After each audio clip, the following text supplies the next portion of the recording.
So, Rabbi, we're here to talk about Passover. Who knew a holiday filled with horseradish could be so beloved by so many people? I know. I can't wait to eat all the matzah in the world. I think we have some questions to guide our conversation, though. That's true.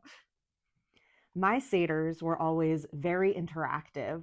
And one of the things that my dad did as the facilitator was every year he would send all the guests the same prompt about the holiday. And then they would have to bring their own answer or picture or object to answer the prompt. So we would talk about things like bravery or freedom and learn about the people around the table while we did it. So that was pretty special. Wow. That is definitely not my Passover memories. I vividly remember going through the entire Maxwell Hasagata, but stopping at festive meal and then going into a battle royale to find the Afikoman with my cousins to win that $5. Oh, yeah. Those are my memories of Passover.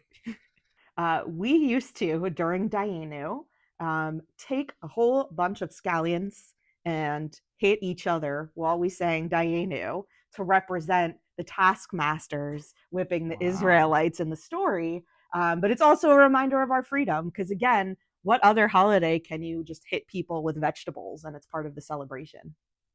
You know, it's funny. My answer was also going to revolve around Dayenu because every year in our Seder, my dad would sing the entire Dayenu, every line, because my little cousin loved, who's about 10 years younger than me, he loved the chorus. And my dad would say, hit it when we switch back to the chorus. So every year in every Seder I've ever been to, I always make sure we sing the entire Dayenu.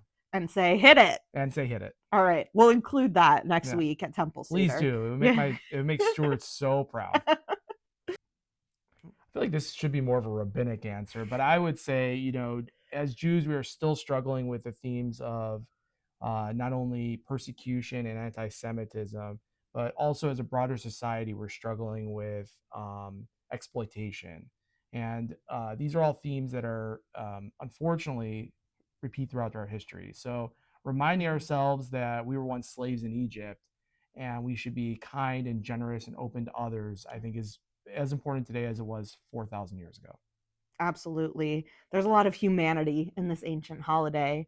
And I agree. I think the idea that even in our darkest moments, whether it be slavery or the modern day anti Semitism, Passover reminds us that there's hope, that there's the possibility of renewal and liberation from the things that constrict us the most. So that's what I'm taking into the holiday this year.